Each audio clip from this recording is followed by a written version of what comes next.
الشيطان الرجيم بسم الله الرحمن الرحيم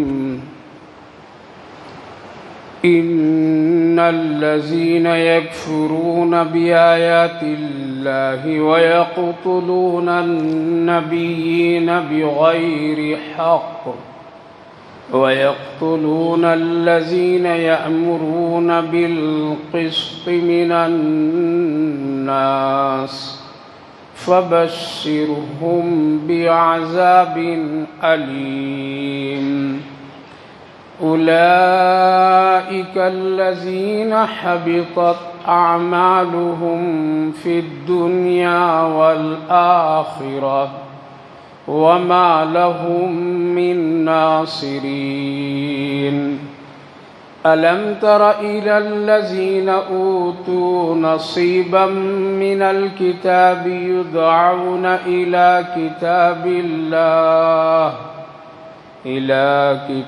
الله ليحكم بينهم ثم يتولى فريق منهم وهم معرضون ذلك بأنهم قالوا لن تمسنا النار إلا أياما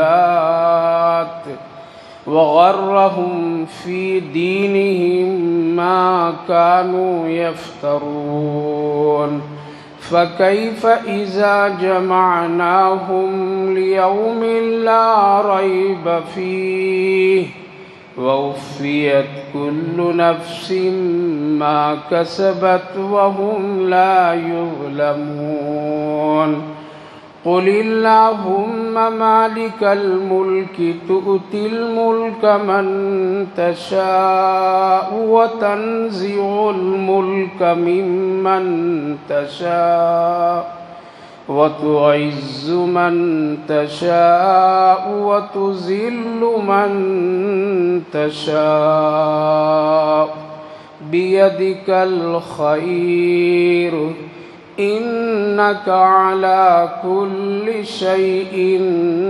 قدير تولج الليل في النهار وتولج النهار في الليل وتخرج الحي من الميت وتخرج الميت من الحي وترزق من تشاء بغير حساب صدق الله العظيم إن الذين يكفرون بآيات الله ويقتلون النبيين بغير حق بے شک وہ لوگ جو لوگ اللہ کی آیات کے منکر اور نبیوں کو جن لوگوں نے قتل ناحق کیے اور وہ لوگ جو لوگ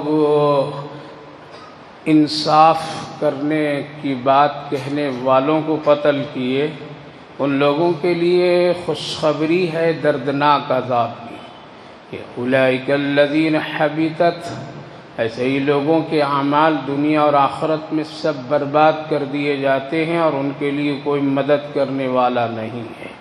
بھائی اور بزرگوں، اللہ کا شکر، اس کا احسان کہ اللہ تعالیٰ نے ہم سبوں کو ظہر کی نماز جماعت کے ساتھ پڑھنے کی توفیق مرحمت فرمائی۔ اللہ تعالیٰ قبول فرمائے، مزید قرآن سننے سمجھنے کے لیے تھوڑی دیر بیٹھنے کی بھی توفیق عطا فرمائی ہے۔ اللہ تعالیٰ اس عمل کو قبول فرمائے، دنیا آخرت میں ہم سب کے لیے خوشیاں عطا فرمائے۔ گزشتہ مجلس میں دین اسلام کے سلسلے میں آیت مبارکہ پر گفتگو ہوئی تھی کہ اللہ کے نزدیک یعنی اس زمین کے اوپر اور اس آسمان کے نیچے جتنے بھی بسنے والے لوگ ہیں اور جتنے بھی مذاہب ہیں، جتنے بھی مذہب سے تعلق رکھنے والے ہیں اور لوگوں نے بنا رکھا ہے، ان تمام مذہبوں میں جو اللہ کے نزدیک سب سے بہترین پسندیدہ مذہب ہے وہ مذہب اسلام ہے، اور یہ پسندیدگی کا اعلان کسی انسان کے ذریعے سے نہیں ہوا ہے بلکہ خود اللہ کی طرف سے ہوا ہے۔ اس لیے ہم سب پر اللہ کا بہت بڑا احسان ہے کہ وہ ہم سب کو ایک ایسا پاکیزہ اور پسندیدہ دین مذہب اسلام کا ماننے والا بنایا ہے، زندگی بھر اگر شکر ادا کریں گے پھر بھی حق ادا نہیں ہو سکتا ہے۔ لہذا اسلام ایک بہت ہی آفاقی اور ایک بہت ہی پسندیدہ خوبصورت مذہب ہے جس کو اللہ نے طے فرمایا ہے، اور ہم سب کے آقا حضرت نبی اکرم صلی اللہ علیہ وسلم نے اس کو پوری دنیا میں عام فرمایا ہے۔ لہذا ہم سب کو چاہیے کہ ہماری پوری زندگی دین اسلام پر گزرے، ایمان پر گزرے، اسی مذہب کی سچائی اور حقانیت پر گزرے، اور جیتے جی ہم لوگ اسلام سے جڑے رہیں، ادھر ادھر اگر مگر ڈگر ہرگز نہ کریں، ورنہ موت بڑی خطرے میں آ جائیں گے اور نجات بالکل رک جائے گی۔ اس لیے اسلام کو اسلام سمجھ کر کے کہ یہ اللہ کا دیا ہوا پسندیدہ مذہب ہے، اسی پر جینے مرنے کی نیت کر کے زندگی گزاریے۔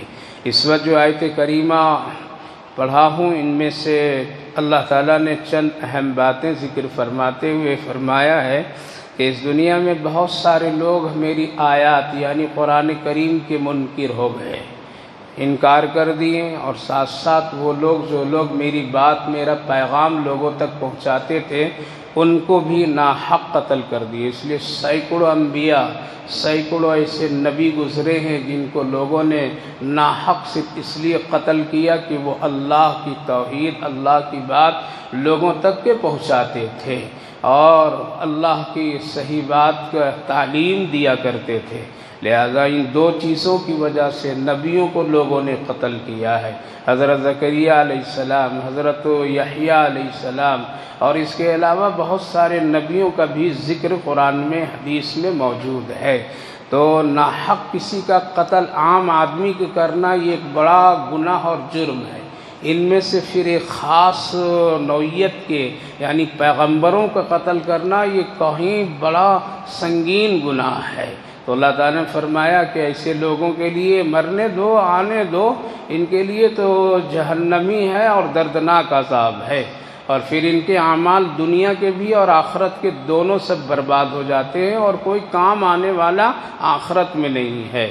الم تر الی الذین اوتوا نصیبا من الکتاب یدعون الی کتاب اللہ، کیا ہے میرے محبوب آپ دیکھتے نہیں کہ جن کو کتاب میں سے کچھ ہم نے دیا، یعنی تورات زبور دیا ہے، اور اس میں اپنے پیغام، اپنی بات، اپنے فیصلے رکھے ہیں، اور جب ان کو ہم بلاتے ہیں کہ آؤ آ کر کے اس کتاب کے ذریعے سے اپنے فیصلے ڈھونڈو اور حل کرو، جھگڑے ختم کرو، اختلاف مٹاؤ، تو وہ لوگ ادھر آنا نہیں چاہتے بلکہ اس کا منکر اور اس کا اعراض کرتے ہیں۔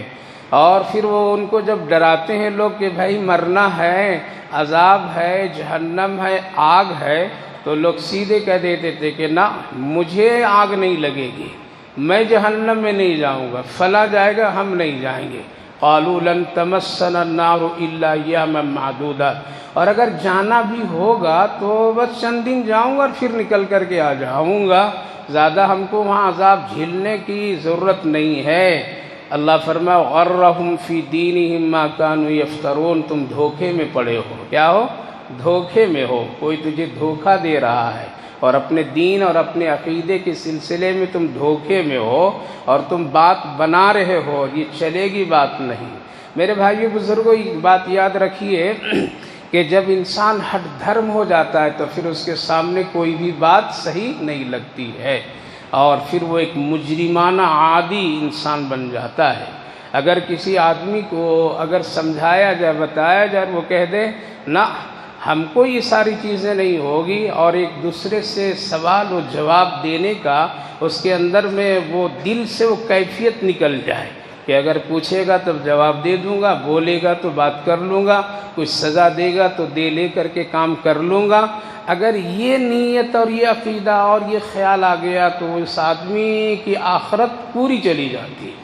اللہ نے ہم سب کو اس دنیا میں پیدا کیا ہے تو ہم سب کو جواب بھی دینا ہے، ہم سب کو جواب بھی دینا، اپنی پوری زندگی کا جواب دینا ہے، اچھے اور برے کا حساب کتاب ہونا ہے۔ لہذا اب اگر کوئی آدمی کہے کہ بھائی مرنے کے بعد اللہ کے یہاں جواب دینا پڑے گا، چلو دے دیں گے، پوچھے گا اللہ بتا دیں گے۔ جیسے یہاں اگر کوئی آدمی ارے بھائی ایسا کام مت کرو، تیرے والد تجھے پوچھیں گے جواب دے دیں گے۔ اگر یہ نیت اور یہ سوچ اگر ہے تو وہ اولاد کبھی بھی نہیں سدھرے گی۔ اگر ایک بیوی کے دل میں یہ بات آ جائے کہ شوہر پوچھے گا تو جواب دے دیں گے، کیا ہے پوچھنے دیجئے، دیکھیں گے کیا پوچھے گا کیا کرے گا، تو وہ بیوی کبھی فرما بردار نہیں بن سکتی ہے۔ ایک شوہر اگر یہ عدم اپنے دل میں پیدا کر لے کہ اگر بیوی ہماری پوچھے گی میری غلطیوں پر، میری شرارتوں پر، میری اوباشی پر، تو پوچھ لیں گے، اس کا حق کیا ہے پوچھنے کا؟ میں کماتا ہوں، میں کھاتا ہوں، میں اپنی مرضی سے جیتا ہوں، اس کو کیا ہے ضرورت پوچھنے کا؟ اگر پوچھے گی تو ہم جواب دے دیں گے۔ وہ مرد کبھی نیک نہیں بن سکتا ہے۔ ایک ماتحت کام کرنے والے کے دل میں اگر یہ بات آ جائے کہ ہمارا مالک پوچھے گا تو میں جواب دے دوں گا، دیکھیں گے کیا پوچھے گا، میرے پاس اس کا جواب ہے، میرے پاس اس کی دلیل ہے، میرے پاس اس کے ثبوت ہے، تو وہ کبھی بھی امانت دار نہیں بنے گا۔ ایک آدمی عہدے پر بیٹھنے والا اور ایک عہدے کا مالک، ذمہ دار، ملک سلطنت کہیں کا بھی ہو، اور اگر اس کے دل میں یہ ہو قانون کیا ہے، قانون آئے گا تو ہم اس کا سامنا کر لیں گے، ہمارے خلاف کچھ بھی قانون نہیں کچھ کر سکتا ہے، تو پھر اس زمین پر امن، سکون، چین کبھی بھی پیدا نہیں ہوگا۔ جیسا آج ہم لوگ دیکھ رہے ہیں، جو لوگ دنگے فساد، جو لوگ اس طرح کے حالات، ان کے دل میں یہی ہے کہ قانون کیا کرے گا، قانون تو ہمارا چل رہا ہے، حکومت تو میری ہے، آدمی تو میرے ہیں۔ اگر ایک مظلوم اپنی فریاد جن کے پاس لے کر کے جائے گا، وہ تو آدمی میرا ہے، لہذا ہم کو کون روک سکتا، کون ٹوک سکتا، ہم کو کون سزا دے سکتا ہے؟ تو دنیا میں امن کبھی بھی قائم نہیں ہوگا، اچھے انسان نہیں بنیں گے۔ آج یہی سوچ ہے، چلیے دنیا میں اگر یہ سوچ ہے تو دنیا کی زندگی کسی طرح گزر جائے گی، لیکن آخرت میں نہیں ہو سکتی ہے۔ لہذا اگر دل میں یہ وسوسہ ہے، اللہ کے یہاں ہم جواب دے لیں گے، اللہ ہم سے پوچھے گا ہم حساب دے لیں گے، ارے بھائی اگر جہنم میں جانا ہوگا چلے جائیں گے، کلمے کی بنیاد پر نکل کے آ جائیں گے۔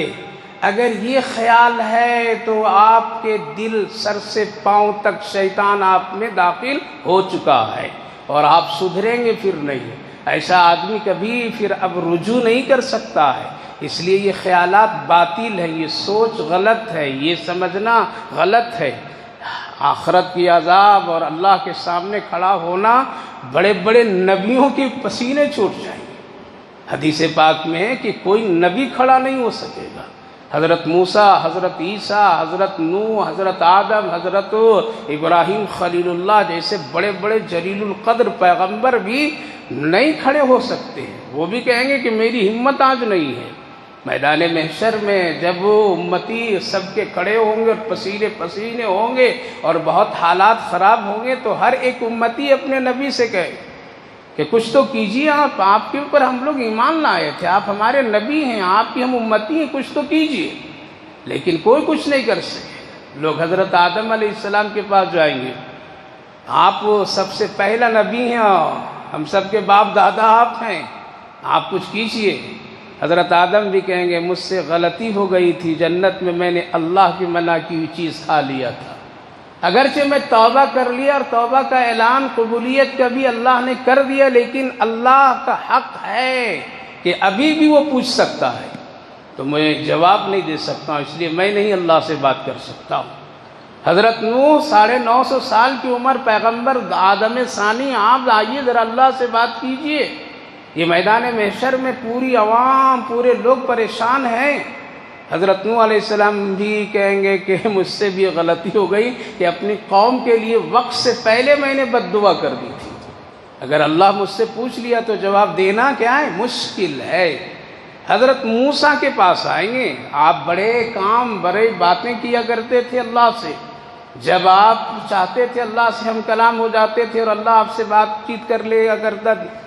آج موقع ہے، ذرا بات کر کے اس معاملے کو حل کیجیے۔ حضرت موسیٰ علیہ السلام بھی کہیں گے میں نے ایک آدمی کو قتل کر دیا تھا، اگرچہ اس کی معافی تلافی ہو گئی تھی، لیکن آج بھی ڈر رہا ہوں کہیں اللہ پھر پوچھ لے تو موسیٰ کو جواب دینا مشکل ہوگا۔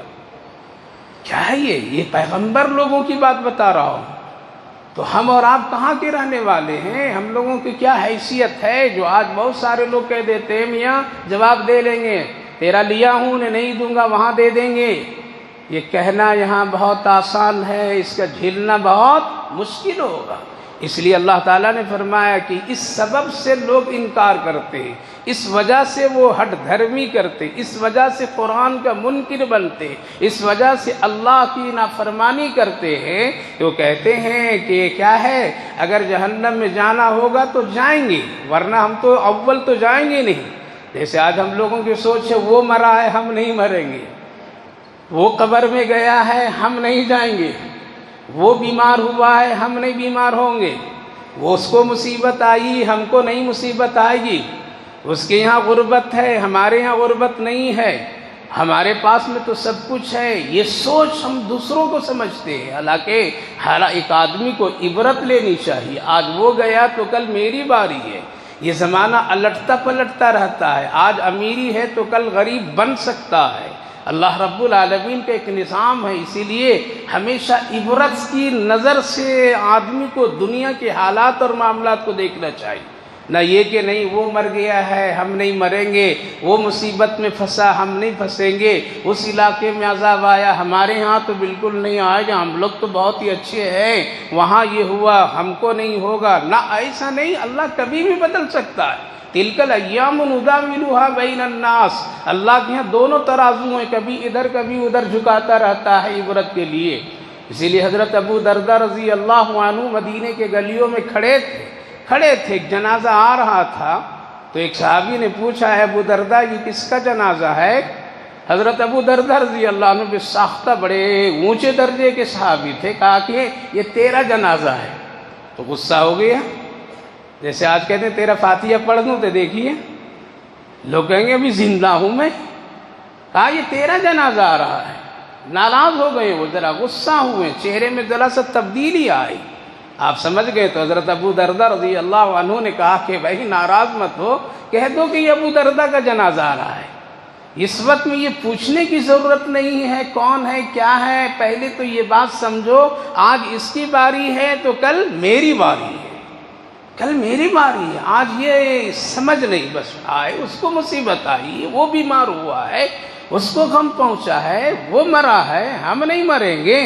لہٰذا میرے بھائیو بزرگوں، جب یہ سوچ آ جائے گی تو نیکی کبھی بھی نہیں کر سکیں گے، کبھی بھی نہیں سدھریں گے، اندر کا شیطان کبھی بھی باہر نہیں نکلے گا اور اندر شیطان خراب کر دے گا۔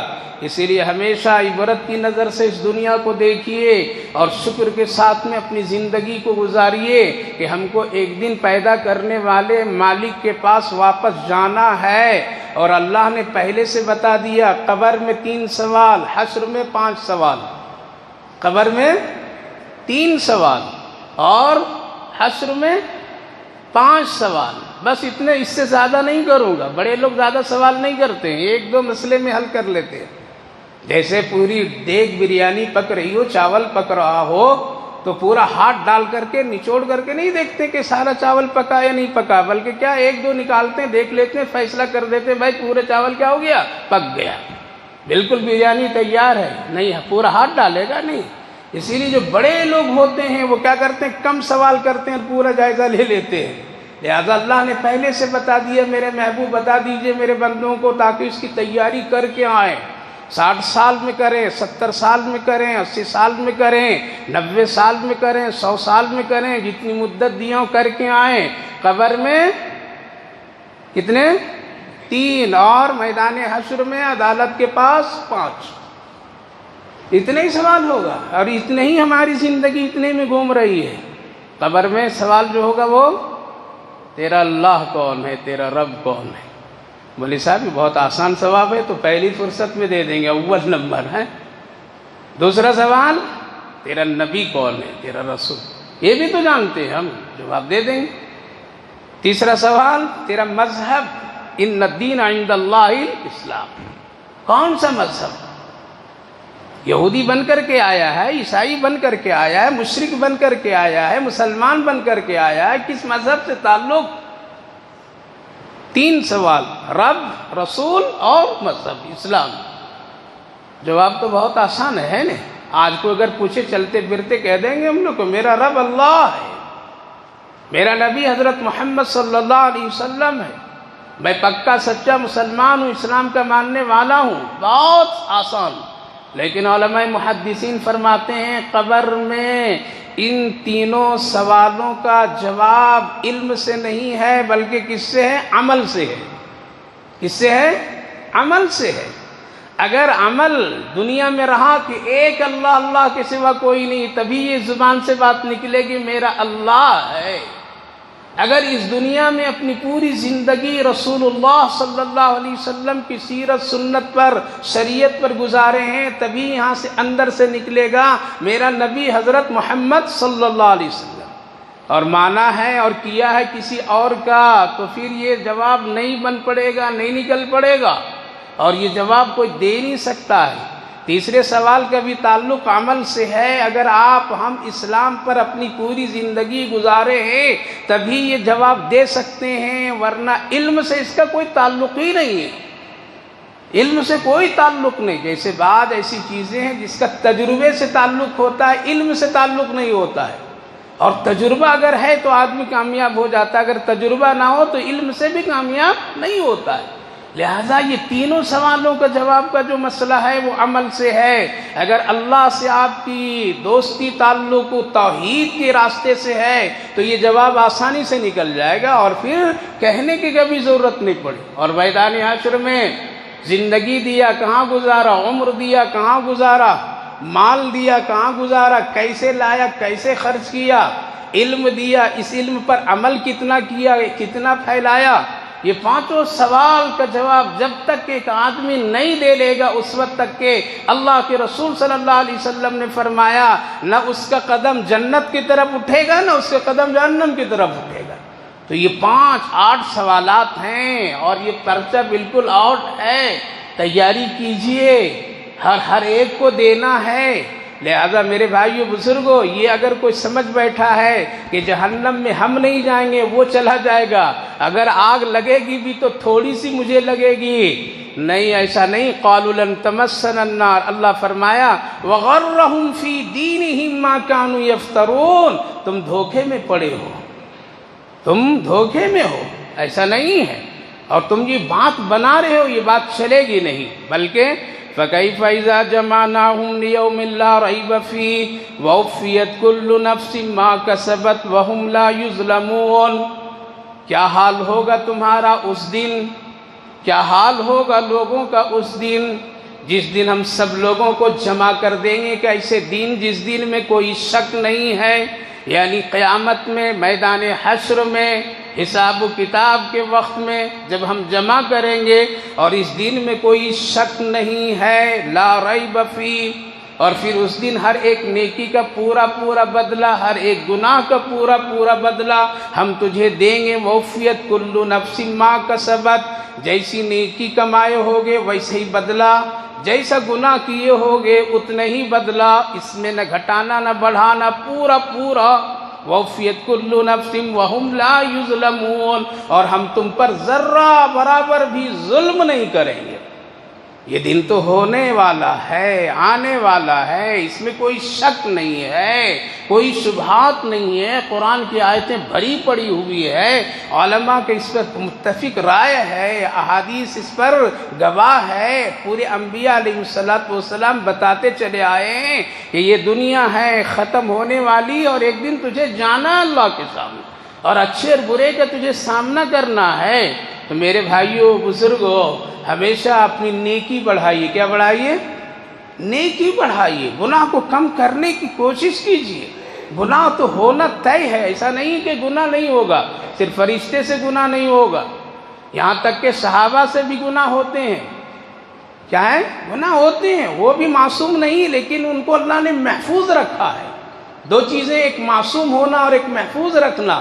صحابہ معصوم تو نہیں، لیکن اللہ اپنی قدرت سے ان کو محفوظ گناہ سے رکھا ہے۔ باقی جو ہیں وہ سب گناہ کر سکتے ہیں، لہذا کم کیجئے گناہ، نیکی بڑھائیے۔ اگر آپ نیکی بھی نہیں بڑھا سکتے ہیں تو گناہ تو کم کر سکتے ہیں۔ یہ دونوں نہیں کریں گے تو پھر آخرت کا سامنا کرنا ضروری ہے، اور یہ ہو کر کے رہے گا۔ وَوْفِيَتْ كُلُّ نَفْسٍ مَا كَسَبَتْ وَهُمْ لَا يُظْلَمُونَ قُلِ اللَّهُمَّ مَالِكَ الْمُلْكِ تُؤْتِي الْمُلْكَ مَن تَشَاءُ۔ قرآن کریم کی یہ دو آیتیں بہت ہی مشہور ہیں، سنتے ہیں کبھی؟ کانوں میں یہ آواز پڑی ہے کبھی؟ یہ آیت بہت مشہور ہے، پڑھیے قرآن، بہت ہی بابرکت آیت ہے۔ یہ دو آیتیں اسلام کی ایک بہت ہی عروج کی آیت، کامیابی اور حوصلہ مند آیت ہے، اللہ کی قدرت اور اس میں شان ہے۔ اور ان دو آیات مبارکہ میں اللہ رب العالمین نے پوری دنیا کے حقیقت کو واضح کر دیا ہے کہ ہے دنیا کیا اور تم سمجھ بیٹھے ہو کیا۔ لہٰذا یہ آیت کریمہ بہت بابرکت، اسی لیے تمام محدثین کی اتفاق ہے۔ حدیث پاک میں نبی اکرم صلی اللہ علیہ وسلم نے ارشاد فرمایا، جو آدمی فرض نماز کے بعد آیت الکرسی اور شہید اللہ عنہ ایک آیت پہلے گزری ابھی، وہ اور یہ آیت قل اللہم مالک، یہ دو آیتیں اگر فرض نماز کے بعد پڑھا تو اللہ کے رسول صلی اللہ علیہ وسلم فرماتے ہیں اللہ اس کو بغیر حساب کے جنت میں داخل کر دے گا۔ بعض صحابہ کرام بھی رضوان اللہ عنہم اجمعین فرماتے ہیں یہ دو آیت جو آدمی 70 مرتبہ پڑھ لیا کبھی دنیا میں ذلیل نہیں ہوگا، ذلت کی ہر چیز اس کے سامنے آ جائے گی، لیکن اللہ اچانک اس کو اسی جگہ سے عزت دے گا جہاں وہ بندہ سوچ نہیں سکتا ہے۔ اس کے دل سے اللہ ڈر اور خوف کو نکال دے گا، اس کے دل میں اللہ اپنی طرف سے ایک نور اور سکون پیدا فرما دے گا۔ یہ دو آیتیں ہیں، گولیاں کھا کر سکون حاصل کرنا چاہتے ہیں، کیا کرتے ہیں؟ گولیاں کھا کر کے نیند حاصل کرنا چاہتے ہیں کہ سکون مل جائے۔ ارے قرآن چھوڑ دو گے، نبی کی سنت چھوڑ دو گے، گناہ کر کے سونا چاہو گے، کہاں سکون ملے گا؟ یہ آیتیں پڑھ کر کے سویا کیجئے، یہ فرض نمازوں میں پڑھیے، یہ سنیے، تلاوت کیجئے۔ بچوں کو آج تو ذلت ہونا ہر طرف سے گھیر رکھا ہے، لوگوں نے ذلیل کرنا ایک فیشن بن گیا ہے۔ ڈر خوف آدمی کے دل میں اس قدر جگہ ہے اللہ اکبر کہ نہ بول پا رہا ہے ٹھیک سے، نہ چل پا رہا ہے، نہ کر پا رہا ہے۔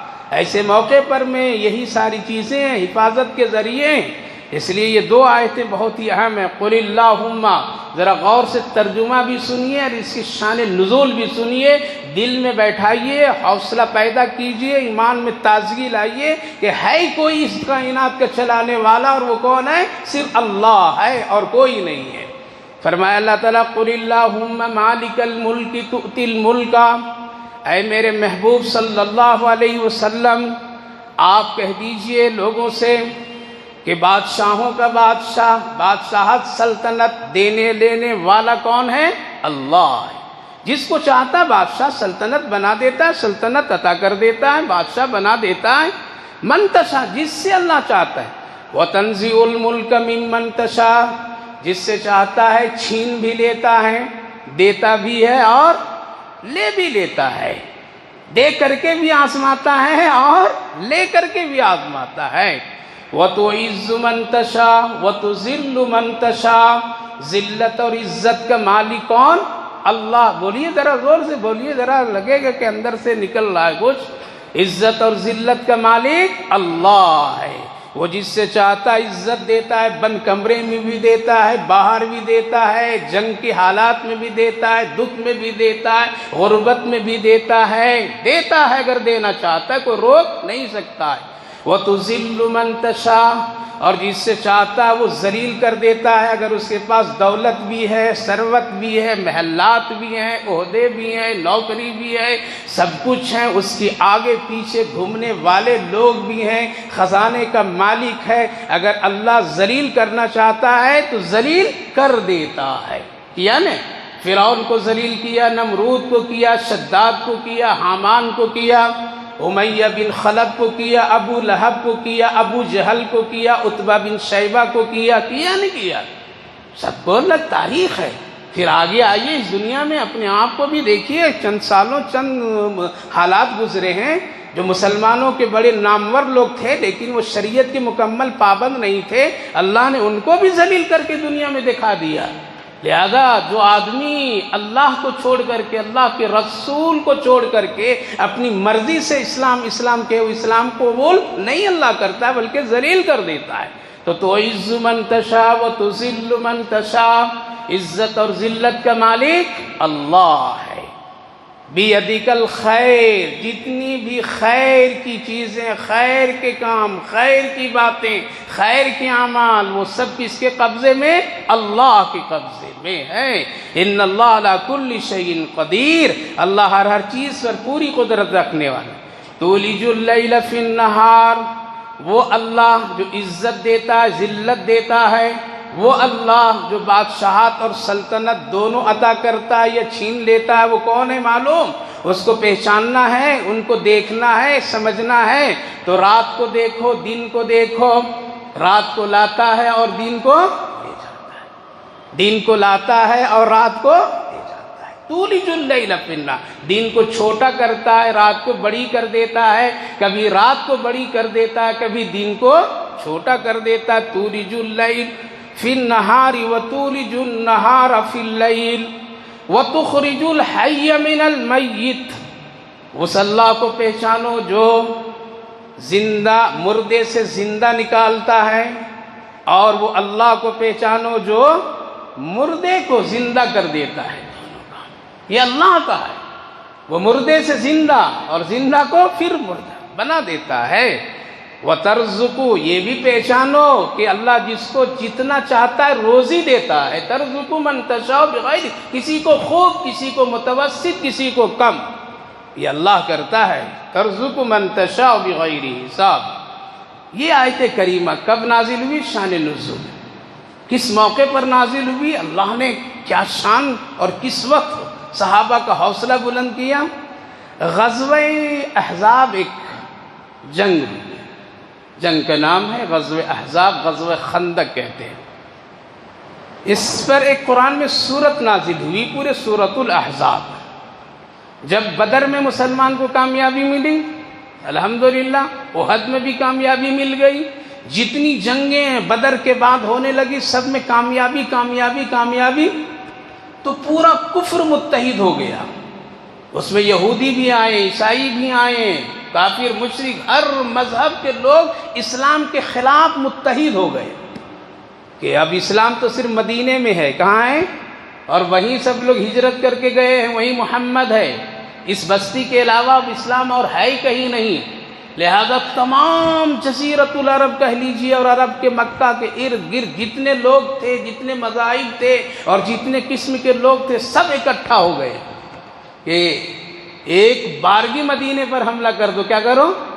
ایک بارگی کر دو، تاکہ کوئی بچے نہیں، نہ انسان بچے، نہ اور وہاں کی کوئی چیز بچے، ختم، پورا قبضہ کر لو، ایک بارگی کرو۔ یہ تھوڑا تھوڑا، کبھی یہاں کبھی وہاں، یہاں مت، ایک بار کرو گے کام ختم۔ اس لیے ان کے پاس ہے کچھ بھی نہیں، لہذا سارے لوگ متحد ہو کر کے نکل پڑے، خوب نکلے، ساز و سامان کے ساتھ نکلے، تیاری کر کے نکلے، جن کی تعداد بے شمار بتائی جاتی ہے، 14,000 سے بھی زیادہ لوگ تھے اس میں، اور بڑے چنیدہ قسم کے لوگ تھے۔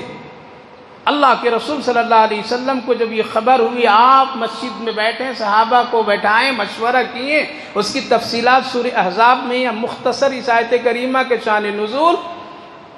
مشورہ یہ ہوا کہ حضرت سلمان فارسی رضی اللہ عنہ نے مشورہ دیا، رسول اللہ، ہمارے علاقے میں اگر دشمن ایک بارگی حملہ کی کبھی کوشش کرتے ہیں تو اس کے لیے ہم لوگ خندق کھود دیتے تھے، یعنی آبادی سے باہر ایسی خندق گڑھا بنا دیتے تھے کہ ادھر سے اگر گھوڑا بھی دوڑائے تو ادھر آ نہ سکے، اور آمنا سامنا جب ہوں گے تو جنگ کرتے تھے، جیت جاتے تھے۔ لہذا اب ایسا ہی کیا جائے تو بہت بہتر ہے، ایک خندق کھود دیا جائے مدینے کے باہر، لہذا وہ لوگ مدینے میں داخل ہو ہی نہیں سکیں گے، اور ہم لوگ باہر سے ادھر سے کیا کریں گے؟ مقابلہ تیر سے، لاٹھی جو بھی ہے کر لیں گے۔ نبی کو یہ مشورہ پسند آیا اور آپ نے حکم دیا، 10 صحابی کا ایک گروپ بنایا اللہ کے رسول، آپ بھی 10 میں شامل ہوئے۔ ایسا دنیا میں کوئی لیڈر نہیں ملے گا، ایسی میں بیٹھ کر کے حکم کرتے ہیں لیکن کام نہیں کرتے ہیں۔ مسلمانوں کا نبی، محسن انسانیت، اللہ کے رسول کے چہیتے، اللہ اکبر، 10 گروپ میں 10 آدمیوں کے ساتھ آپ بھی شامل ہوئے. کیا ہوئے؟ آپ بھی شامل ہوئے، آپ بھی اپنا نام درج کیے. لہذا 10 آدمی میں 40 ہاتھ. کتنے؟ اس ہاتھ کے پیمانے سے اتنا گڑھا کھودو. 3 میل کے فاصلہ، کشادگی اتنی، گہرائی اتنی کہ گھوڑا اگر گر جائے تو خود نکل نہ سکے، آدمی گر جائے تو خود نہ نکل سکے، بلکہ اس کے لیے سیڑھی یا رسی ہونا ضروری ہے. ادھر سے گھوڑا اگر چھلانگ لگائے تو ادھر آ نہیں سکے. اتنی چوڑائی اور لمبائی 3 میل سے زیادہ کی کیفیت، اور گہرائی اتنی. پھر زمین پتھریلی. کام کرنے والے کون ہیں؟ صحابہ ہیں. نہ کوئی مشین ہے، نہ اور کسی طرح سے کوئی معاملات آلات ہیں. اللہ اکبر. وہاں پر میں مشین کام نہیں کر رہی تھی، بلکہ ایمان کی مشین کام کر رہی تھی.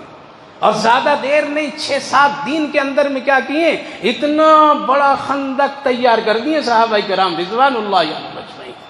سخت زمین میں، کھانا بھی نہیں، پانی بھی نہیں. یہی ایک موقع ہے جہاں رسول اللہ صلی اللہ علیہ وسلم اور صحابہ کی ایک وقت میں نماز قضا ہوئی ہے.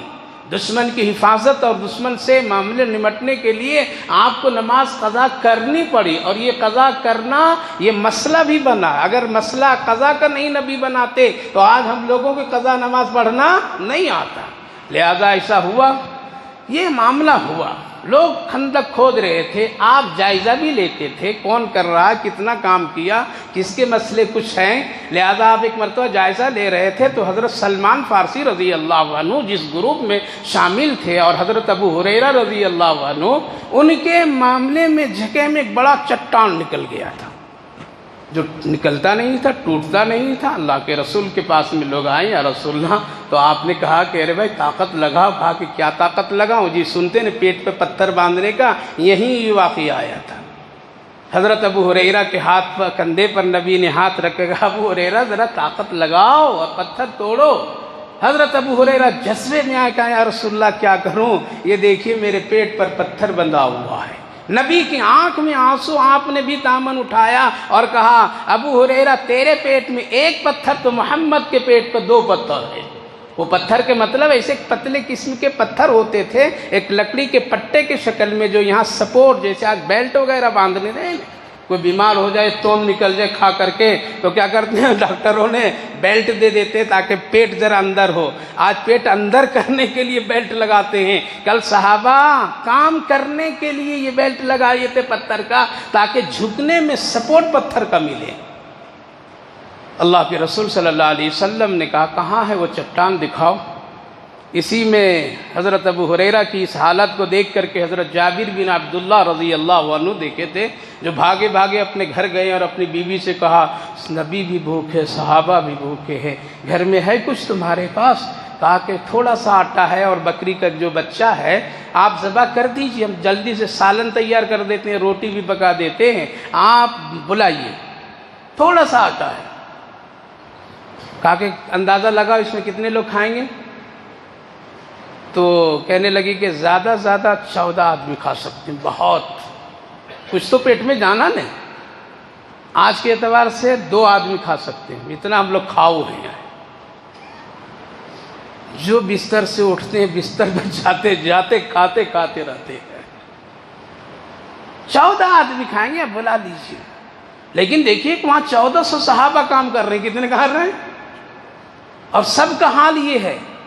لہذا آہستہ کہیے گا نبی کو، زور سے کہیں گے تو دوسروں کو تکلیف ہوگی. اسی لیے کسی بہانے سے 14 لوگ دھیرے دھیرے نکل کر کے آ جائیں. آئے حضرت جابر بن عبداللہ اور کہا یا رسول اللہ میرے گھر میں روٹی آٹے کا انتظام ہے اور بکری ذبح کر دیا ہوں، سالن بن رہا ہے، آپ اور چن چن کر کے 14 کو لے کر کے چلیے.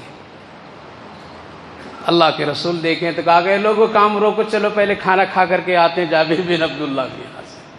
کتنے کی دعوت اب ہو گئی؟ 1400 صحابہ. سورہ احزاب پڑھو، مفسرین نے اس واقعے کو لکھا ہے. حضرت مفتی شفیع صاحب علیہ الرحمہ جن کی کتاب معرف القرآن بہت مشہور ہے، پڑھو. یہ موبائلوں میں کہاں پڑھے ہوئے، قرآن کی طرف جڑو، اسی میں کامیابی ہے. یہ نوجوان جو کالجوں میں پڑھتے ہیں، ادھر ادھر بھٹکتے ہیں دکانوں میں، تیرا تو کوئی گروپ ہوگا. قرآن سیکھو، دین سیکھو، اسلام سیکھو، غیروں کو بتاؤ کہ میرا اسلام ایسا ہے، میرا دین ایسا ہے، میرے نبی کی یہ تعلیم ہے. صرف فوٹو شیئر کرتے ہو، گندے گندی تصویریں ایک دوسرے کو شیئر کرتے ہو، یہ دیکھو وہ دیکھو، لعنت ہے ایسے لوگوں کا، ایسے مسلمان بچے جوانوں پر۔ اسلام پھیلائیے، آپ اسلام کے داعی بنیے، اسلام سیکھیے، نبی کی دو سنت، دو باتیں، دو پیاری باتیں اسلام کا ایک دوسرے کا گروپ بنا کر کے پیش کرو۔ قرآن پڑھو، قرآن پڑھ کر کے دوسروں کو اپنا ساتھی بناؤ۔ دیکھو میں ایک سورت یاد کیا، تو بھی سن میں بھی سنتا ہوں۔ یہ جذبہ اگر پیدا کریں گے، قسم خدا کی کوئی دشمن اسلام تیری طرف نظر نہیں اٹھا سکے گا۔ بزدلی آ گئی ہے گناہوں کی وجہ سے۔ اللہ کے رسول صلی اللہ علیہ وسلم نے اعلان فرمایا تو سب کیا ہو گئے؟ خوشی سے کام روک دیے، چلے۔ حضرت جابر بن عبداللہ کو پسینے آنے لگے، یہ کیا ہوا؟ 14 کی جگہ پہ 1400 آ رہے ہیں۔ کیا شاندار ولیمہ ہے، کیا کہیں گے؟ شاندار دعوت ہے، شاندار دعوت۔ بھاگے بھاگے جلدی جا کے بتاؤں۔ اللہ کے رسول نے کہا کہ آؤ ادھر، کان میں آہستہ بولیں، جب تک میں پہنچوں نہیں اس وقت تک کہ روٹی پکانا شروع نہیں کرے، جاؤ جلدی منع کرو، جو گوشت بن رہا ہوگا اس کو بھی چولہے سے اتارے نہیں جب تک کہ میں نہیں پہنچوں۔ حضرت جابر بن عبداللہ گئے گھابرے ہو کر کے، کہا کہ غضب ہو گیا، کیا ہوا؟ بیوی بھی بیوی ایسی ہوتی تھی، اب تو بیوی کہتی ہے ہاں آ رہے ہیں، 2 مہمان آئے ہیں، ذرا ہوٹل سے لیتے آئیے۔ کیا ہے؟ لیتے آئیے گا، آپ کے گھر والے لوگ آئے ہیں۔ کیا کہیں؟ یہاں فرق کر دیتی ہے بڑی جلدی سے، آپ کے گھر والے لوگ آئے ہیں۔ ہائے ہائے، جس بیوی کا، جس عورت کا یہ خیال آ گئی ہے تیرے گھر والا یہ میرے گھر والا، اس گھر سے برکت نکل گئی، برکت نکل گئی۔ تو جس مرد کی بیوی ہو وہ تیرے میرے، اس کے گھر والے بھی تیرے ہیں، اس کے گھر والے بھی تیرے ہیں۔ یہی تو ہوتا ہے، تیرے گھر والے لوگ آئیں، ذرا کھانا لیتے آئیے گا۔ ہائے رے افسوس، کہاں اخلاق چلا گیا۔ مرد بھی کبھی کہتا ہے تیری اماں آئی ہیں، ہم کو کیا مطلب اس سے، تیرا ابا آیا ہے، ہم کو کیا مطلب تجھ سے۔ واہ، تو جس کی بیٹی تیری بیوی بنی ہے اور جس کو تم رکھے ہو وہ تیرے میرے، تمہارا اخلاق خراب ہو گیا ہے۔ اخلاق پیدا کیجیے۔ اسی لیے ایک نوجوان نے درد کا قصہ سنایا کہ میری ساس بیمار تھی۔ کیا تھی؟ میری ساس بیمار تھی۔ ہم نے اس کو اپنے کچھ خدمت اور کچھ یہ کرنے علاج کے لیے خود جا کر کے بیوی کو بتائے بغیر کیا کیا، جا کر کے بلا کر کے اپنے گھر لے آئے۔ دروازہ کٹکھٹایا، کھولو امی آئی ہیں۔ کھول نہیں رہی ہے، وہ کیا سمجھ رہا ہے کہ اس کی امی آئی ہے۔ گھر میں کچھ نہیں، اگر آئیے تو کھانا نہ بھی لے کر کے آئیے۔ جواب اندر سے مل رہا ہے، تاکہ کھولو کھولو بھائی۔ بہت مشکل سے دروازہ جب کھولتی تو دیکھتی ہے کہ میری ماں، تو اب کہتی کہ پہلے سے آپ بتا دیے رہتے میرے شوہر، کتنے اچھے کام آپ نے کیا، واہ۔ آج تو یہی ہے، اپنی بیٹی کے لیے ہم اچھا سوچتے ہیں لیکن اپنی بہو کے لیے اچھا نہیں سوچتے ہیں۔ یہی تو آج گھر میں نہ اتفاقیہ ہے، ہماری بیٹی سسرال میں اچھا رہے، ہمارا داماد ہماری بیٹی کو بہت اچھا رکھے، بہت محبت کے ساتھ رکھے، لیکن بہو کے بارے میں بھی ساتھ سوچے کہ ہماری بہو کے ساتھ بھی میرا بیٹا بھی اچھا رہے۔ لہذا جب یہ دو نہ اتفاقیاں ہیں تو برکتیں نکل جاتی ہے۔ تو حضرت جابر بن عبداللہ سے ان کی بیوی کہنے لگی آپ بلائے ہیں یا رسول اللہ بلائے ہیں؟ واہ، کیا پوچھتی ہے؟ آپ بلائے ہیں 1400 صحابہ کو یا رسول اللہ بلائے ہیں؟ کہا کہ میں تو تیرے کہنے کے مطابق 14 کی ذکر کیا تھا، نبی نے دعوت دے دی۔ کہا کہ فکر نہ کرو، پھر ہمارے گھر سے کوئی مہمان بھوکا نہیں جائے گا، اللہ رسوا نہیں کرے گا، نہیں کرے گا۔ پھر دسترخوان لگا، کھائیں۔ اللہ کے رسول نے فرمایا تیری بیوی جابر اکیلے روٹی نہیں پکا سکتی ہے، مدینے کی عورتوں کی بھی بلا لیا۔ مدینے کی عورتیں آئی۔ حضرت ام المومنین عائشہ صدیقہ رضی اللہ عنہ فرماتی ہیں اور دوسرے ازواج مطہرات فرماتی ہیں کہ روٹی ہم لوگ ہاتھ میں لیتے تھے، توا پر ڈالنے سے پہلے پکی پکی نظر آ جاتی تھی۔ اتنا فاسٹ روٹیاں پکتی تھی، اتنی فاسٹ، جو آج کی مشینیں بھی نہیں۔ اور ادھر نبی کے ہاتھ میں پہلے روٹی جاتی تھی اور آپ بانٹتے چلے جاتے تھے، صحابہ کھاتے چلے گئے، سالن آپ نکال کے چلاتے گئے، اپنا لعاب ڈال دیے آٹے میں اور سالن میں، اور 1400 صحابہ شکم شیر پیٹ بھر کر کے کھائے۔ کھانا بھی بچ گیا، سالن بھی بچ گیا، روٹیاں بچ گئی، آٹا بچا۔ اور آپ ہاتھ اٹھا کر کے دعا کی اللہ جابر بن عبداللہ کی اس روزی میں خوب برکت دے، آٹے میں برکت دے اور یہ دے۔ بعض روایتوں میں علماء فرماتے ہیں کہ بکری کو اللہ نے زندہ کر کے واپس کرا دیا اور اس آٹے سے کئی روز تک لوگ کھاتے رہے روٹی پکا پکا کر۔ یہ غزوہ احزاب کی بات بتا رہا ہوں، قرآن پڑھیے، سورہ احزاب میں اس واقعے کو اللہ نے ذکر فرمایا، مفسرین نے لکھا ہے۔ اللہ کے رسول جب وہ پتھر پر مارے پھاڑا تو ایک روشنی نکلی۔ کیا نکلی؟ تو آپ خوش ہوئے اور کہا کہ اس سے مجھے ملک فارس کے محلات نظر آ رہے ہیں۔ دوسری مرتبہ آپ نے مارا تو ایک روشنی نور کی طرح چمکتے، تو آپ نے فرمایا اس سے روم کا نظر آیا۔ آپ نے تیسری مرتبہ مارا اور پتھر چٹان چورا چورا ہوا اور ایک روشنی نکلی، تو آپ نے فرمایا یمن کے محلات اور خزانے سب نظر آئے مجھے۔ اے صحابہ صبر کرو، ایک دن یہ تینوں ملک تیرے قبضے میں ہوگا۔ اللہ اکبر۔ حضرت جبریل آئے اسی وقت اس آیت کریمہ کو لے کر کے آئے۔ کیا لے کر کے آئے؟ آپ نے جب یہ فرمایا یہ روم، یہ ملک فارس اور یہ یمن، یہ سب چیزیں تیرے قبضے میں جب آئیں گے، تو مکے مدینے کے منافقین دشمن اسلام کہنے لگے میاں منہ مٹھو بات کر رہا ہے۔ کیا کہہ رہا ہے؟ جن کے کھانے کی خود نہیں، جن کے پاؤں میں چپل جوتے نہیں، جن کے بدن پر کپڑے ٹھیک نہیں، جن کے پاس پریشانیاں ہی پریشانیاں ہیں، یہ اتنے طاقتور ملک روم، فارس اور یمن کی بات کرے اور کل یہ لوگ بنیں گے۔ اللہ اکبر۔ اللہ کو جلال آیا اور حضرت جبریل کو یہ آیت کریمہ دے کر کے بھیجا، جاؤ جلدی سے سنا دو ٹوٹے ہوئے دلوں والے صحابہ جن کے حوصلے اگر پست ہو رہے ہیں، ان کا حوصلہ بڑھا دو اور یہ کہو قل اللہم مالک الملک، اللہ ہی ملک سلطنت کو عدلتا بدلتا رہتا ہے، آج اگر اس کے ہاتھ میں ہے تو کل تیرے ہاتھ میں ضرور آئے گا۔ اور آیا یا نہیں آیا؟ حضرت عمر رضی اللہ عنہ کے زمانے میں یہ سارا ملک اسلام کے تابع تھا، اور یہاں وہ لوگ گورنر تھے جو چٹائیوں پر بیٹھ کر کے پھٹے کپڑے پہنا کر ہے، تو کہیں عبیدہ بن جراح رضی اللہ عنہ کسی ملک کا گورنر ہے، کہیں سعید بن زبیر رضی اللہ عنہ گورنر ہیں۔ یہ سب لوگ جب اس ملک کو فتح کر کے اپنے قبضے میں آئے، قرآن کی آیت گواہ آج بھی دے رہی، کل بھی دی تھی، اور آج حوصلہ لے کر کے اٹھیے اور زندہ دلی کے ساتھ میں جیے کہ اللہ ظالموں کو بدلتا رہتا ہے۔ اس لیے آپ وہ بزدل مت ہوئیے۔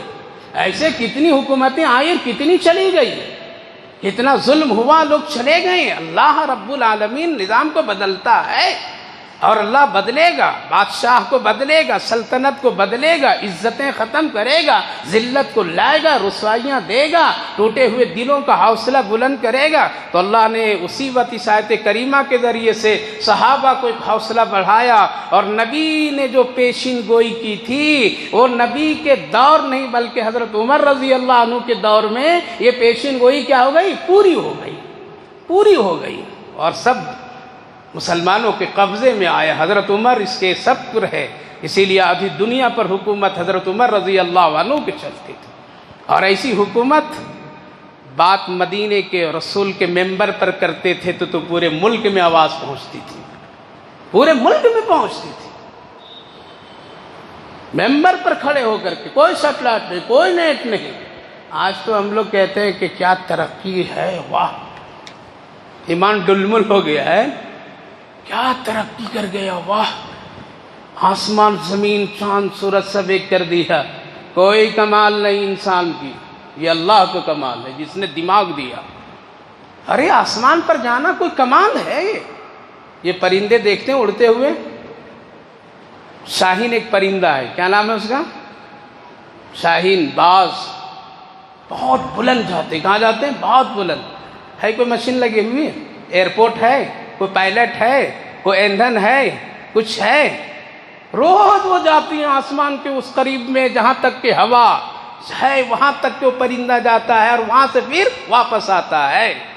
جب ایک معمولی درجے کا پرندہ روز آتا جاتا ہے، جس کے پاس میں نے کوئی سند نہیں، کوئی ٹیکنالوجی نہیں، کوئی ایئرپورٹ نہیں، کوئی مشین نہیں، 1 روپیہ بھی ملک والے اس کے پیچھے خرچ نہیں کرتے ہیں، وہ روز جاتا آتا ہے۔ کبھی اس نے کہا کہ انسانوں دیکھو میں کتنی ترقی کر گیا؟ کتنی ترقی کر گیا، کبھی کہاں ہزاروں سینکڑوں پرندے ہوا میں ادھر سے ادھر اڑتے پھرتے رہتے ہیں، ان کا کوئی ایئرپورٹ نہیں ہے، کوئی بجلی سسٹم نہیں ہے، کوئی کرنٹ نہیں، کوئی کچھ نہیں ہے، اللہ ان کو پروں میں اڑاتا رہتا ہے، لیکن پرندے کبھی جشن نہیں مناتے ہیں کہ ہم کتنی ترقی کر گئے۔ حضرت سلیمان علیہ السلام کے زمانے میں ایک پرندہ، اور آج بھی وہ پرندہ ہے جس کا نام ہدہد قرآن میں ذکر ہے، 19ویں پارے سورۃ النمل میں اس پرندے کا ذکر ہے، ہدہد۔ کیا ہے اس کا نام؟ ہدہد پرندہ۔ اس کی خاصیت اللہ نے اتنا اس کے اندر میں حس اور اس کے اندر میں اتنی مہارت کہ زمین کے نیچے کیا ہے، کہاں پانی ہے، کہاں سونا ہے، کہاں چاندی ہے، کہاں کیا خزانہ ہے، وہ ساری چیزیں پرندہ بتا دیتے تھے حضرت سلیمان علیہ السلام۔ کیا اس نے جشن منایا؟ حضرت سلیمان علیہ السلام کا تختہ، آپ بیٹھتے تھے، نہ اس پر کوئی مشین نہ کچھ بھی نہیں، آپ صرف بیٹھ جاتے تھے اور کہتے تھے ملک یمن چلنا ہے، یہاں چلنا ہے، ہوا میں تخت اڑتا پھرتا تھا، کوئی پائلٹ نہیں، کوئی ایئرپورٹ نہیں، کوئی روپیہ خرچ نہیں۔ کیا اللہ کی یہ قدرت نہیں سمجھ میں آئی؟ آج آپ ایمان کو خراب کر رہے ہیں، کیا ہے نماز چھوڑ کر کے، کیا ہے؟ اللہ پر ایمان رکھیے، قدرت پر رکھیے میرے بھائیو بزرگوں، یہ سب قدرت کا کھیل ہے۔ کیا ہے؟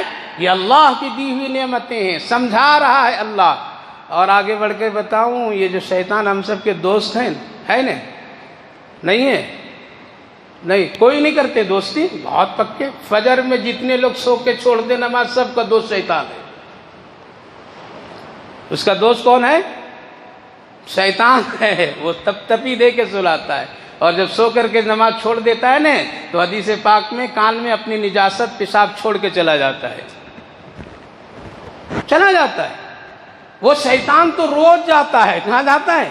حدیث پاک میں، قرآن میں سورہ صافات پڑھیے، وہ شیطان روز اوپر جاتا ہے فرشتوں کی بات سننے کے لیے کہ اللہ کا کون سا حکم لے کر کے فرشتہ آ رہا ہے، یہ جاتا ہے سننے کے لیے۔ فرشتے اس کو برج مارتے ہیں، دھکے دیتے ہیں، آگ سے جلاتے ہیں اور اس کو نیچے بھگاتے ہیں۔ والصافات صفا فالزاجرات زجرا فالتاليات ذکرا، قرآن کی سورہ صافات میں ذکر کیا ہے۔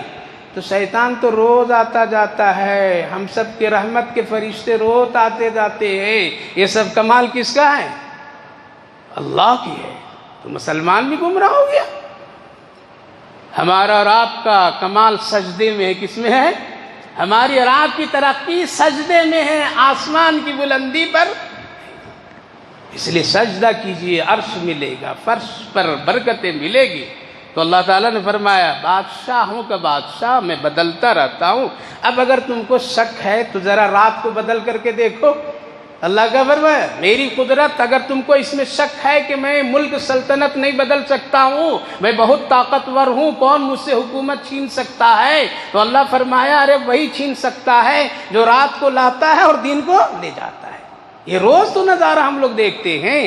ہے کسی کی طاقت، ہے کسی کی طاقت چاند پر جانا، سورج پر تحقیق کر لینا، یہ تو ہو سکتا ہے، لیکن کوئی رات کو روک کر کے دیکھتے، کوئی دن کو روک کر کے دیکھتے، کوئی رات کو چھوٹی کر دے، کوئی دن کو بڑا کر دے اپنی مرضی سے؟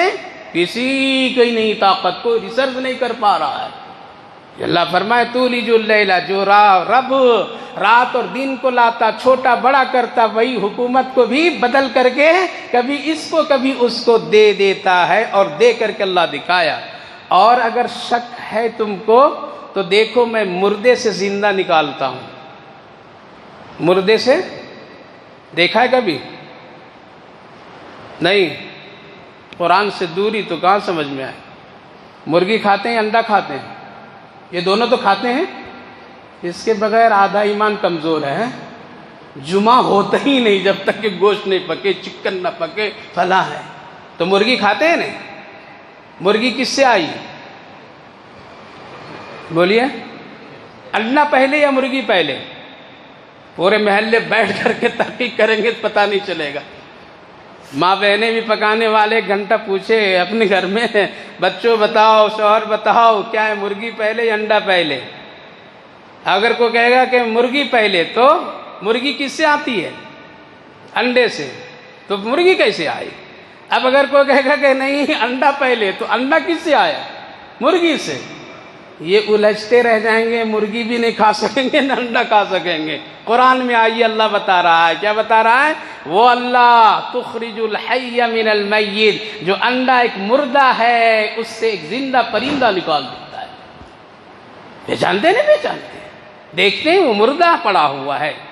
دیکھا ایک انسان آتا ہے تو 9 مہینے ڈاکٹروں کے پیچھے گھومتا رہتا ہے، الٹرا ساؤنڈ کر لو، یہ کر لو، وہ کر لو، 2 مہینہ 3 مہینہ، پانی کم ہو گیا، یہ ہو گیا، وہ ہو گیا، اتنا انسان کو پھنسا دیتا ہے۔ لیکن ایک انڈا سے ایک پرندہ نکل رہا ہے، کوئی ہاسپٹل نہیں، کوئی ڈاکٹر نہیں، کوئی میڈیکل نہیں، کوئی سائنس نہیں، کوئی الٹرا ساؤنڈ نہیں، بلکہ وقت پر انڈا خود پھٹتا ہے اور ایک پرندہ زندہ نکل کر کے تیار ہو جاتا ہے۔ اللہ فرمایا جو رب کریم مہربان مولا مردے سے زندہ نکالتا ہے، وہی اللہ ملک فارس اور یمن کو چھین کر کے محمد الرسول اللہ کے غلاموں کے حوالے کر سکتا ہے۔ آگے اللہ فرمایا اور تجھے اگر شک ہے تو پھر شک مٹا لو، میں تجھے قبر سے نکال کر کے دوبارہ زندہ کروں گا، تخرج المیت من الحی، نکال کے زندہ کر دوں گا۔ اور اگر تجھے شک ہے کہ اللہ نہیں کر سکتا ہے تو روزی سب کو برابر بانٹ کر کے دیکھو، ہے آج روزی برابر؟ نہیں ہے کسی کے پاس برابر۔ ہر ایک آدمی چاہتا ہے مالدار ہو جائے لیکن نہیں ہو پاتا ہے۔ یہ اللہ کا ایک نظام ہے، ترزق من تشاء، کسی کو زیادہ دے دیا، کسی کو کم دے دیا، اور اس میں اللہ کی حکمت ہے۔ اگر ایسا نہیں تو بڑا مشکل ہو جاتا مسئلہ۔ اس لیے خلاصہ یہ ہے کہ جتنا دیا اس میں کیا کیجئے؟ شکر سے زندگی گزار لیجئے، زیادہ چالاک ہوشیار مت بنیے۔ زیادہ چالاک ہوشیار بنیں گے تو دنیا کا حال ایسا ہے نا، آج جلدی بھیجنے کے لیے لوگ تیار بیٹھے ہوئے ہیں۔ اگر ماں باپ بھی ذرا بوڑھے ہو جاتے، زیادہ کھانسی، تو گھر میں کہتے کب یہ خالی کرتا چلا جاتا اچھا ہوتا ہے ایسے لوگ، اور نہیں بیچارہ جا پاتا ہے تو اولڈ ہاؤس میں جا کے ڈال کے چلے آتے ہیں آج کے بدبخت لوگ۔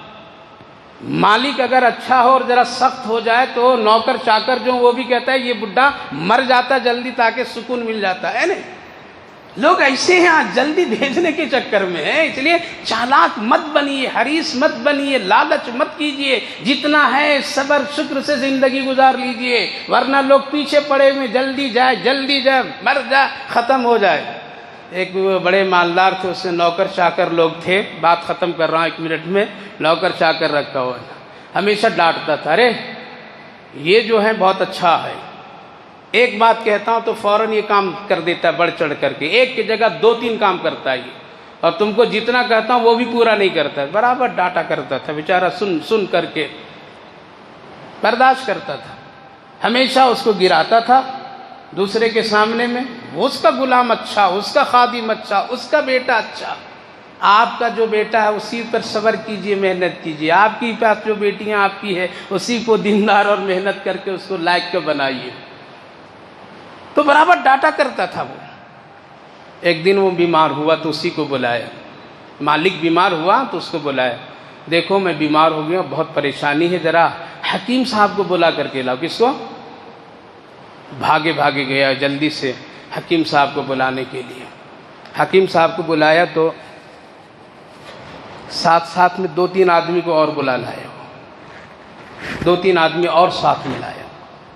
آیا تو اس نے پوچھا یہ حکیم صاحب، یہ کون صاحب، یہ کون صاحب، یہ کون صاحب، یہ کون صاحب، یہ 3 آدمی اکثر کس کو لے کر کے آئے؟ ہم صرف حکیم کو بولے تھے بلانے کے لیے، تم نے 3-4 کو اور بلا لیا۔ کہا کہ ناراض مت ہوئیے، آپ کہا کرتے تھے نا کہ ایک کام کہوں تو 3 کام کیا کرو، وہی 3 کام کر کے آیا ہوں میں۔ کیا کیا؟ حکیم صاحب کو بلایا، اگر آپ بچیں گے نہیں مر جائیں گے تو قبر کھودنے والے کو بلا کر کے لایا ہوں، یہ مؤذن صاحب کو بلا کے لائیں تاکہ جلدی غسل کر دیں، یہ قبر کھودنے والا ہے، یہ غسل کرنے والا ہے، یہ کفن کاٹنے والا، پہنانے والا ہے، ان تینوں کو سب، تاکہ پھر دوبارہ مجھے جانا آنا نہیں پڑے اور آپ کو کوئی پریشانی نہ ہو، زیادہ دیر نہ لگے۔ کہا کہ ارے مرنے سے پہلے تو نے مجھے مار دیا ہے۔